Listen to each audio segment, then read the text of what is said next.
बिस्मिल्लाहिर्रहमानिर्रहीम। अस्सलाम वालेकुम। लास्ट लेक्चर में हम बात कर रहे थे रिलेटिविस्टिक मोमेंटम की। उससे पहले हमने मोमेंटम को डिस्क्राइब किया था क्लासिकली हमारे पास जो मोमेंटम था वो P is equal to mv, ये वैल्यू आ रही थी हमारे पास। और उसके बाद हमने देखा कि अगर हम ये वाली इसकी डेफिनेशन लेके वही एक्सपेरिमेंट करें जो हम अपना पहले कर रहे थे, यानी अगर एक ऑब्जर्वर है वो किसी इवेंट को देख रहा है, लेट्स सपोज कोई डिके हो रहा है, तो एक पार्टिकल है वो डिके हो रहा है, दो अदर पार्टिकल्स में ट्रांसफॉर्म हो जाता है, तो उनका वहाँ पर इनिशियल और फाइनल मोमेंटम उस ऑब्जर्वर के लिए जो कि उसी फ्रेम ऑफ रेफरेंस में है वो कंजर्व होता है। ठीक है, law of conservation of momentum को हम वहाँ पर देखते हैं और ये होल्ड करता है। अब उसके बाद क्या होता है, ऐसा ऑब्जर्वर जो कि उसको ऑब्ज़र्व कर रहा है अर्थ से या किसी ऐसी जगह से जहाँ पे वो ऑब्जर्वर तो स्टिल है, लेकिन जो जिस जगह पे ये इवेंट हो रहा है, जहाँ जिस फ्रेम ऑफ रेफरेंस में ये डिके हो रहा है, वहाँ पर क्या था, वो उसके लिए किसी कांस्टेंट स्पीड के साथ मूव कर रहा है।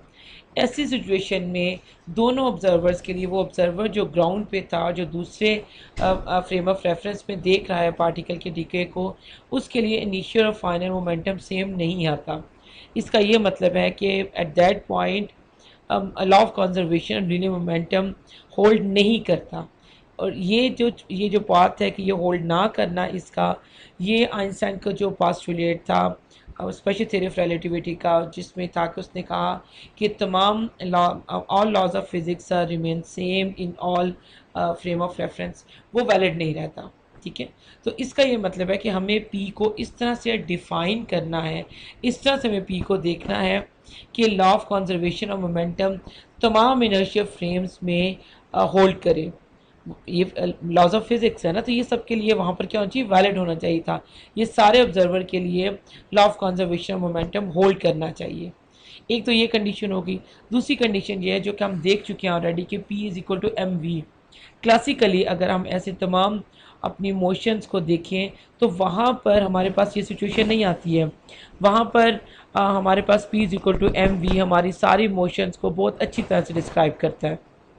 इसका ये मतलब है कि फॉर लो स्पीड हमने जो भी मोमेंटम के एक्सपोज किया, हमने रिलेटिविस्टिकली, एक मिनट में इसको ज़रा रिमूव करें, रिलेटिविस्टिकली हमने मोमेंटम की डेफिनेशन इसको डिफ़ाइन किया, P is equal to M V over 1 minus U square over C square under root. ठीक है, ये चीज़ रिड्यूस हो जाना चाहिए, इसको बराबर हो जाना चाहिए एम वी के एट लो स्पीड। समझे कि यहाँ पे आपका u लेस देन c है और यहाँ पे u is equal to almost equal to क्या है, c है।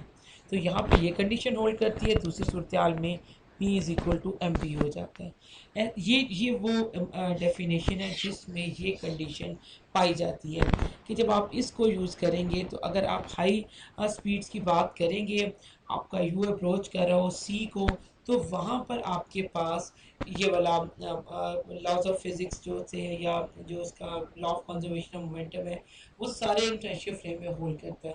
ये हमने करके देखा है। ठीक है, और जैसे ही स्पीड बहुत कम हो जाए सी से, तो पी बराबर हो जाता है एम वी के।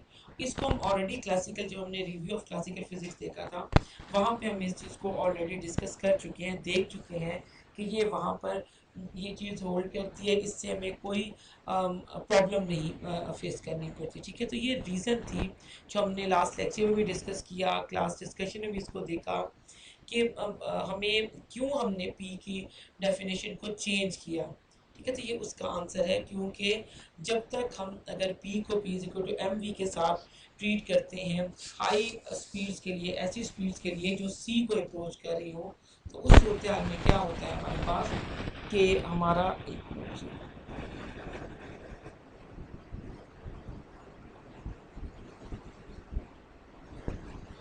ठीक है। हमारा जो लॉ ऑफ कंजर्वेशन मोमेंटम है वो होल्ड नहीं करता। एक कंडीशन तो ये है कि हमें वो उस तरह से कोई मोमेंटम लेना है, मोमेंटम को इस तरह से हमने डिफ़ाइन करना है कि लॉ ऑफ कंजर्वेशन और मोमेंटम तमाम इनर्शिया फ्रेम्स में होल्ड करें। सेकंड कंडीशन ये है कि एट लो स्पीड से मुराद है ऐसी स्पीड जो कि स्पीड ऑफ लाइट से बहुत कम हो, वहाँ पर ये सिचुएशन हमारे पास आनी चाहिए है कि हमारा मोमेंटम एम वी के बराबर आना चाहिए, और ये हमारा हो जाता है। ठीक है जी, ओके। इसके बाद फिर हमने फाइंड आउट किया था कि what is the momentum of a proton moving at a speed of this one. ये सी को स्पीड अप्रोच कर रही है। तो हमने इसको दो तरह से किया था। एक हमने ये किया था कि हमने जो प्रोटॉन का मैस है उसको केजी में ले लिया था, और दूसरी कंडीशन में हमने ये किया था कि हमने इसके मैस को एमईवी में लिया था, मेगा इलेक्ट्रॉन वोल्ट में। तो वो करके हमने इसको देख लिया था और हमारे पास दो डिफरेंट आंसर आए थे। उसके बाद जो हमारे पास अगला कॉन्सेप्ट था that was relativistic kinetic energy. Kinetic energy को हम क्लासिकली डिफाइन करते हैं K is equal to half M V square.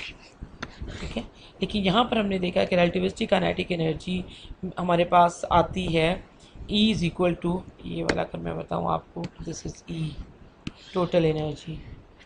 ठीक है, ये क्या थी, ये काइनेटिक एनर्जी है।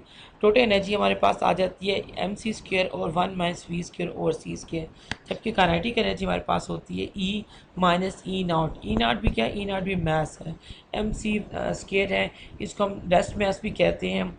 ऑब्जेक्ट के उस मैस को हम ये कहते हैं ई नॉट जो कि रेस्ट पे हो। ठीक है, अगर कोई ऑब्जेक्ट है मूव करता है तो उसकी और एक उसके साथ हम उसकी जो डिस्क्रिप्शन है वो डिफरेंट हो जाती है। ठीक है जी, इसी तरह से हमने ई को दूसरा एक और ई हमने डिफाइन किया, that is E is equal to P C square plus M C square whole square under root. ठीक है, इस तरह से हमने पी को डिस्क्राइब किया। अब इसकी मदद से फिर हमने क्या किया कि हमने एक और जो प्रॉब्लम था अपना उसको सॉल्व किया। अगर मैं अपने आपके सामने आपको दिखा पाऊँ तो ये जी, इसको भी मैं दिखा की चीज़ें इनको ज़रा मैं इसको कम कर दूँ। ओके जी, what are the kinetic and relativistic total energy of a proton. अब अगर आप देखें तो प्रोटॉन का जो मैस है वो एमईवी में गिवन है। इसका मतलब है कि अब आप जो ट्रीटमेंट करेंगे, जो वैल्यूज़ आप लेंगे, अब आप केजी में नहीं लेंगे, आप एमईवी में मेगा इलेक्ट्रॉन वोल्ट में ही लेंगे। ठीक है, इसका ई नॉट क्या है, 938 एमईवी है, और इस तरह से स्पीड इसकी इन टर्म्स ऑफ सी लिखी हुई है। पी हम इसका in terms of mega electron volt over C already पिछले प्रॉब्लम में सॉल्व कर चुकी है। तो इस फार्मूले से फिर हमने इसको सॉल्व किया था। ठीक है जी, इसका ये मतलब हुआ कि ये वाला फार्मूला हमारा, ये जो हमारी डिस्क्रिप्शन है, ये जो हमारी डेफिनेशन है टोटल एनर्जी की, ये हमारे जो भी हाई एनर्जी के एक्सपेरिमेंट्स हैं उनको फुलफिल करती है ये चीज़। इसी तरह से हमने थोड़ा सा इन्हीं इक्वेशन को रीअरेंज करके वेलोसिटी फाइंड आउट की थी। वी को हमने यहाँ से सेपरेट कर लिया था। ठीक है जी, ये हमारे पास हो गया। ओके,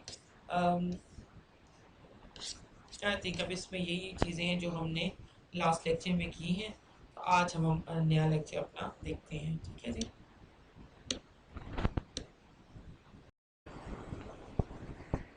जी आज हम बात करेंगे conservation laws in relativistic decays and collisions. अगर आपको याद हो तो हमने जब मोशन को क्लासिकली एनालाइज करने की कोशिश की थी तो हमने उसमें क्या किया था, हमने कुछ इंग्रेडिएंट्स लिए थे, जैसे मैस हो गया, वेलोसिटी हो गया, मोमेंटम हो गया और काइनेटिक एनर्जी हो गया। इनको हमने अप्लाई किया था इन पर कंजर्वेशन ऑफ लीनियर मोमेंटम, और इसके अलावा हमने टोटल एनर्जी का जो कंजर्वेशन लॉ है उसको भी देखा था। तो इसी तरह से ये था क्लासिकल ट्रीटमेंट। अगर आप किसी पार्टिकल की मोशन को या उसको एनालाइज करना चाहते हैं रिलेटिविस्टिकली, ऐसे पार्टिकल्स को जो कि मूव कर रहे हैं विद स्पीड ऑफ लाइट, अगर आप उनको देखना चाह रहे हैं तो उसमें भी यही चीज़ होगी कि ये जो लॉज थे, law of conservation of linear momentum and law of conservation of total energy, ये उसी तरह से होल्ड करते हैं, उसी तरह से इनका ट्रीट किया जाता है जिस तरह से हम क्लासिकल फिज़िक्स में उसको कर रहे थे।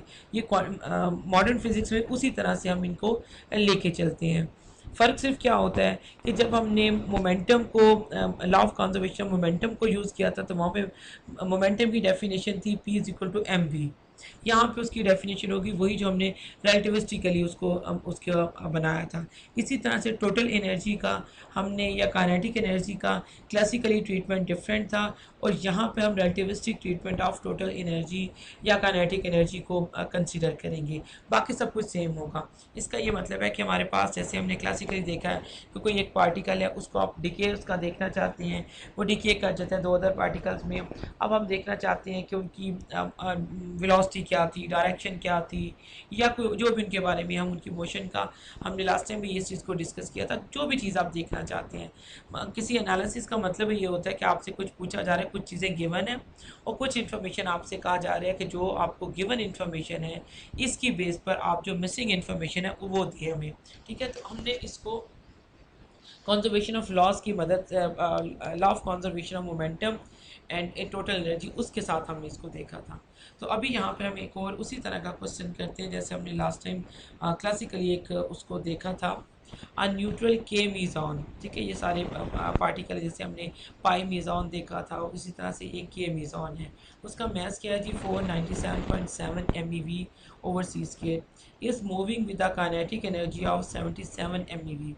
आपके पास एक के मीज़ॉन है, उसका मैथ गिवन है। पहली इन्फॉर्मेशन क्या है जी, मैथ, और सेकंड हमें क्या चीज़ गिवन है, काइनेटिक एनर्जी। अगर मैं यहाँ पे साथ साथ इसका टेबल बनाऊँ कि हमें क्या गिवन है, मैस ऑफ के, या इसको मैं लिख लेती हूँ एम के। ठीक है, ये गिवन है मुझे। इसी तरह से काइनेटिक एनर्जी ऑफ के मीज़ान वो भी हमें गिवन है। ठीक है, वो भी जो वैल्यूज़ को हम बाद में यूज़ करेंगे। It decays into a pi meson, वो ये पाई से। यहाँ पे पाई मीज़ान का मैस गिवन है। ठीक है जी, इसको हम देखते हैं कि यहाँ पे जो तीसरी इंफॉर्मेशन हमें गिवन है वो sorry, mass of pi meson वो गिवन है। और क्या है जी साथ में, and another particle of unknown mass. अब इसका मतलब है कि पहला जो हमारे पास अननोन को हम लेट्स सपोज मैं कहती हूँ कि एक्स पार्टिकल है कोई, उसका मैस क्या है वो हमें गिवन नहीं है। ओके जी, the pi meson is moving, okay, the pi meson is moving in the direction of the original K meson with the momentum of this one. अगर आप गौर करें तो यहाँ पर पाई मीज़ान का मोमेंटम भी दिया हुआ है। ठीक है, अगर मैं यहाँ पे इसको लिखूँ पी पाई, ये क्या, ये भी गिवन है। मैं वैल्यूज़ नहीं लिख रही, सिर्फ टाइम को सेव करने के लिए। आप इसको जब अभी हम कैलकुलेशन स्टार्ट करेंगे तो अब हम इनकी वैल्यू को देख लेंगे। अच्छा, अब हमने फाइंड क्या करना है, find the momentum and total relativistic energy of the unknown particle. आपने उसका पी फाइंड आउट करना है और रिलेटिविस्टिकली उसको फाइंड आउट करना है। ठीक है, और आपने इसकी टोटल एनर्जी भी फाइंड आउट करनी है। Find the mass of the unknown particle. ये सारी चीज़ें जो ये डिटेल है हमारे पास ये गिवन है। यहाँ पे इसका मोमेंटम एक्स का ये हमें नहीं पता, और एक्स की जो एनर्जी है ये भी हमें नहीं पता। ये तीन चीज़ें हमने फाइंड करनी है। अब हमारे पास पहला पॉइंट क्या है जी, सबसे पहले हम ये देखेंगे कि जो हमारे पास के मीज़ॉन है उसकी, हमारे पास उसकी एनर्जी, इनकी जो के मीज़ॉन क्या है, के मीज़ॉन बेसिकली इनिशियल आपका मोमेंटम या इनिशियल काइनेटिक एनर्जी उसको शो कर रहा है। तो हम सबसे पहले देखते हैं कि काइनेटिक जो टोटल एनर्जी है के मीज़ॉन की वो कितनी है, क्योंकि काइनेटिक एनर्जी को क्या गिवन है, इसकी के मीज़ॉन की क्या गिवन है, काइनेटिक एनर्जी गिवन है। और लॉ कौन सा होल्ड करता है, कंजर्वेशन ऑफ टोटल एनर्जी। ठीक है, टोटल एनर्जी से बनाते हैं। अगर मैं यहाँ पे लिखूँ तो E इज इक्वल टू के minus E not, sorry plus E not था। ये हमारा टोटल ई है, और गिवन क्या हमें, ये के गिवन है। और ये हम जानते हैं कि ई नॉट क्या होता है, ये एम सी स्क्र होता है, जो कि मैथ है किसका, के मीज़ॉन का। अगर मैं फिर इस क्वेश्चन को, अब हमें टोटल एनर्जी फाइंड आउट करनी है। के मीज़ान का मैस गिवन है, ये किसके बराबर, ये क्या चीज़ है, ये बेसिकली ई नॉट है। ठीक है, और ये क्या है जी, ये के है, ये गिवन है। हमने फाइंड क्या करना है, ई। चलें अब हम यहाँ पे इसको ज़रा, अगर हमें वैल्यूज़ लिखी तो हमें पता चल गई, ये हमारा ई है। ठीक है, काइनेटिक एनर्जी ऑफ के मीज़ान प्लस ई नॉट ऑफ के मीज़ान, ये क्या आ जाएगा जी, 77.0 MeV प्लस एम की क्या है जी, मैस क्या है, ई नॉट क्या था हमारे पास, 497.7।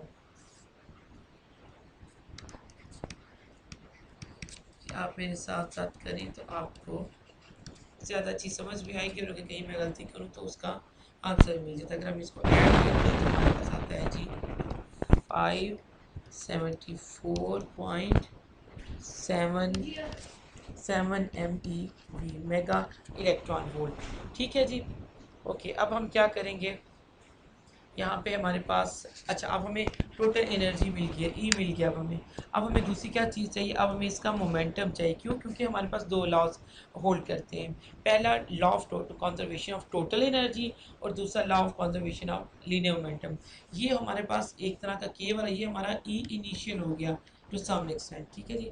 अब हम पी इनिशियल फाइंड अपना मोमेंटम फाइंड आउट करना चाहते हैं, तो इसको हम किस तरह से करेंगे? अगर आपको फार्मूला याद हो कि हमने E is equal to P C whole square plus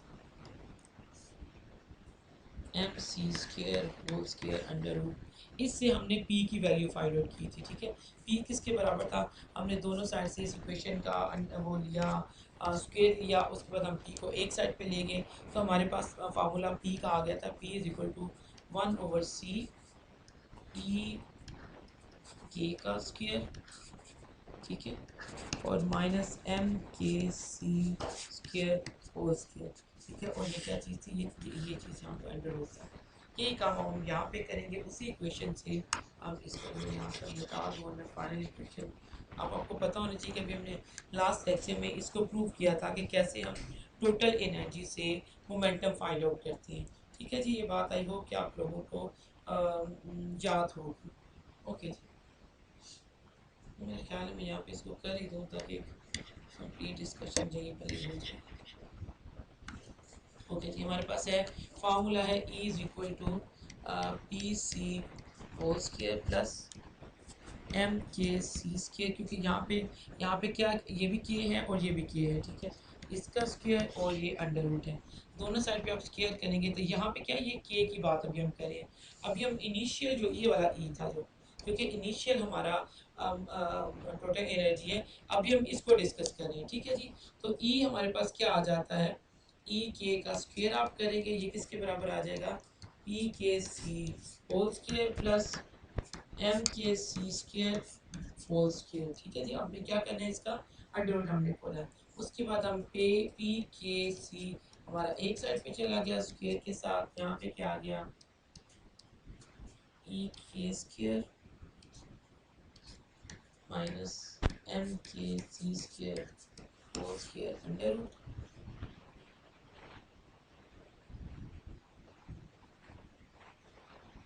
और पी के 1/c के स्क्वायर माइनस एम के सी स्क्वायर होल स्क्वायर। ठीक है जी, ये सारी चीज़ अंडर रूट, क्योंकि इसका मैंने क्या किया, यहाँ पे स्क्वायर लिया था, एक्चुअली यहाँ पे भी स्क्वायर था। ये चीज़ें हमारे पास आ जाती हैं। अब हम आगे क्या करते हैं कि अब यहाँ पर ई के अभी मैंने फाइंड आउट किया ऊपर, उसकी वैल्यू आई थी 574.7। ठीक है, इसका स्क्वायर माइनस 497.7 इसका स्क्वायर, ये अंडर रूट, आंसर आ जाता है जी। और सॉरी, यहाँ पर क्या है, 1/c भी है। ठीक है, 1/c एक्चुअली अस्सी रहता है मोमेंटम में, मोमेंटम बेसिकली उसका यूनिट होता है वो सी में आता है, इसलिए सी को नहीं चेंज करेंगे, सिंपल इन वैल्यूज़ को जब करते हैं तो हमारे पास आंसर आता है जी 287.4 MeV, और एम भी यहाँ पे भी था, यहाँ पे भी था, ओवर सी। ये आपका आ गया पी के। पी के यहाँ पे क्या है, पी के बेसिकली पी इनिशियल है, इनिशियल मोमेंटम है। ई के क्या है, टोटल इनिशियल मोमेंटम है, सॉरी एनर्जी है। ये दोनों चीज़ें हमने फाइंड आउट कर ली हैं। अब अगर हम पाई मीज़ान का देखें कि पाई मीज़ान का हमारे पास ई पाई इसकी एनर्जी क्या आती है, ये क्या है, ये अब हम एक पार्टिकल है, ये आपका के मीज़ान है। ठीक है, आप ये डिके कर रहे हैं, एक पार्टिकल इधर जा रहा है, एक पार्टिकल इधर जा रहा है, तो इनिशियली आपके पास सिर्फ के का मोमेंटम और एनर्जी है, और फाइनल स्टेज में आपके पास टोटल एनर्जी है पाइमेजॉन की, और टोटल और मोमेंटम है किसका, पाइमेजॉन का प्लस अननोन पार्टिकल का, जिसका हमने फाइंड आउट करना है। ठीक है जी, अब अगर हम इसको थोड़ा सा रिमूव कर दें, ओके जी, यहाँ पे अब जी हमारे पास आता है C P pi, total energy find out कर रही हूँ, M pi C square whole square under root, ये चीज़ हमारे पास आ जाती है। इसकी क्या वैल्यू है सी पाई की 381.6 MeV, इसका स्क्वायर प्लस 139.6 MeV। ठीक है जी, इसका स्क्वायर आ गया और फिर आपने इसका अंडर रूट करना है, तो हमारे पास आंसर आ जाता है जी। इसको अगर हम सॉल्व करें तो ये आता है जी 406.3 मेगा इलेक्ट्रॉन वोल्ट। ठीक है, ये हमारे पास इसकी वैल्यू आ जाती है। अब हमने क्या फाइंड आउट कर लिया, हमने अब हमारे law of conservation of momentum क्या कहते हैं कि इनिशियल मोमेंटम ये बराबर होता है जी फाइनल मोमेंटम के। इनिशियल मोमेंटम हमारे पास क्या था, इनिशियल मोमेंटम हमारे पास पी के, ये किसके बराबर होना चाहिए, मोमेंटम ऑफ पाई के प्लस मोमेंटम ऑफ के। ठीक है जी, अब अगर आपको याद हो तो मोमेंटम के पाई मीज़ान का मोमेंटम हमें गिवन था। चलिए जी, अगर हम इसको यहाँ से भी निकाल के देखने की कोशिश करें, ये है जी k meson है with the momentum, ये the pi meson is moving with the direction of the original k meson 381.6 किसका मोमेंटम है pi meson का। अब उसको मैं यहाँ पे यूज़ करूँ अगर, ठीक है, इससे पहले मैं ये करती हूँ, यहाँ पे x है, सॉरी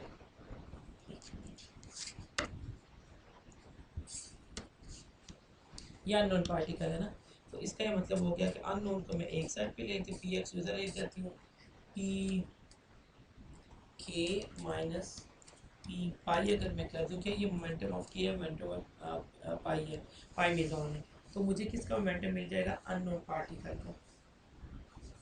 मुझे काम हो गया,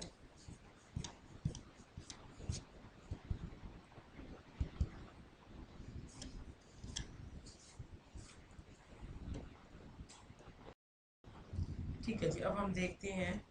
ओके, ये यहाँ पर है जी, पी एक्स की क्या वैल्यू निकलेगी जी, पी के था हमारे पास 287.4 माइनस 381.6, ये आ जाता है जी -94 MeV mega electron volt over C. ये हमारे पास पहली चीज़ हमने फाइंड आउट करनी थी मोमेंटम ऑफ अननोन पार्टिकल, और इसको हमने फाइंड आउट किया है using conservation of linear momentum. Law of conservation of linear momentum हमें ये बताता है कि आपका initial momentum should be equal to final momentum. तो इसको हमने इस चीज़ को अप्लाई करते हुए अपने अननोन पार्टिकल है जो कि हमारा एक्स था, उसकी हमने मोमेंटम निकाला है, दैट इज -94 MeV। ठीक है जी, अब हम आ जाते हैं समथिंग आगे, मेरे ख्याल में यहाँ पे आप उसको आपको देख कर सकते हैं। ओके जी, अब हमें दूसरी चीज़ चाहिए टोटल एनर्जी। अब टोटल एनर्जी हमें इसलिए चाहिए कि अब हमने क्या फाइंड आउट करना है, एक एनर्जी ऑफ अननोन पार्टिकल। तो ई के क्या है हमारा इनिशियल टोटल एनर्जी है, ये किसके बराबर होनी चाहिए, एनर्जी ऑफ पाई जो भी इसकी टोटल एनर्जी है प्लस एनर्जी ऑफ एक्स। आपको याद है जो हमने किया था कि अगर अभी आपके पास दो पार्टिकल, लेट्स सपोज यहाँ पे 3 पार्टिकल प्रोड्यूस हो रहे होते, तो आपने क्या करना था, उनकी एनर्जी को भी उसके साथ ऐड कर देना था। यहाँ पे भी 2 पार्टिकल है तो हमने सिर्फ 2 की एनर्जी को किया। इसका मतलब है अननोन को आप इधर ही रहने दें, ई एक्स और ई सॉरी, यहाँ पे आपके पास आ जाएगा जी ई के माइनस ई पाई। ठीक है, यहाँ से हमें क्या मिलेगा, वो वैल्यू मिलेगी जो कि हमारे पास अननोन पार्टिकल की एनर्जी है। अननोन पार्टिकल की एनर्जी अब क्या निकलेगी हमारे पास, ई की हमने फाइंड आउट किया था 574.7 माइनस आप करेंगे 406 से हमने फाइंड आउट किया था टोटल एनर्जी ऑफ पाई मीज़ान। ठीक है, तो हमारा आंसर क्या आ जाते हैं जी 168.4 MeV। ठीक है, ये हमारे पास टोटल एनर्जी थी के मीज़ॉन की, और हमने law of conservation of total energy को अप्लाई करते हुए हमने टोटल एनर्जी फाइंड आउट किया किसकी, एक्स पार्टिकल की, ऐसा पार्टिकल जो अननोन है। ओके जी, दो चीज़ें होगी। थर्ड पॉइंट था हमारे पास कि हमने मैस फाइंड आउट करना था एक्स का, ठीक है। वो हम कैसे करेंगे, अब हमारे पास जो फार्मूला है, अब हमें पता है कि उसकी टोटल एनर्जी क्या है, अब अननोन पार्टिकल की हमें ये भी पता है कि उसका मोमेंटम क्या है, ठीक है। तो हम ये वाला फार्मूला अप्लाई करेंगे। मैं ये कलर लूँ, ये थोड़ा प्रोमिनेंट है। हमारे पास क्या है, E X is equal to P X C whole square plus M X mass of that particle. यहाँ पे क्या आ जाएगा जी, इसका C square square under root, ठीक है। इसका फॉर्मूला, ये टोटल एनर्जी का फॉर्मूला है। यहाँ से हम क्या करेंगे, अपने पास हमारे पास या बदली चीज़ आ जाएगी। अब हम क्या करेंगे, दोनों से इसको स्क्वायर करेंगे। E X square is equal to P X C whole square plus M X C whole square square, ठीक है। जब इसको क्या करेंगे, हमने फाइंड करना है एम एक्स सी स्क्वायर, ये किसके बराबर आ गया, E X square plus P X C whole square. अगर आप इसका स्क्वायर उड़ा दें तो यहाँ पे क्या आ जाएगा, अंडर रूट आ जाएगा। क्लियर जी, ये बात सब लोगों के पास आ गई। ये पॉइंट मैंने क्या किया है, जो हमारे पास टोटल एनर्जी फाइंड आउट करने का वे है, वहाँ से मैंने उसके मैस को अलग कर लिया। हम इसको मैस चाहिए उस पार्टिकल का, ब्रेस्ट मैस चाहिए। अब हमने उसको मैस को करने के लिए मैंने सिर्फ इक्वेशन को रीअरेंज किया। अब अगर हम इनकी वैल्यूज लिखें तो यहाँ पे हमारे पास क्या आता है जी, ई एक्स आ रहा था 168, अभी हमने फाइंड आउट किया है 0.4 प्लस इसका स्क्वायर माइनस हमारे पास यहाँ पे माइनस ये ई एक्स, ये प्लस के साथ और ये माइनस के साथ आता है। मैंने पहले इसको नोट नहीं किया। यहाँ पे आ गया 94.2, ये इसका स्क्वायर और फिर आपने क्या करना है, इसको अंडर रूट करना है।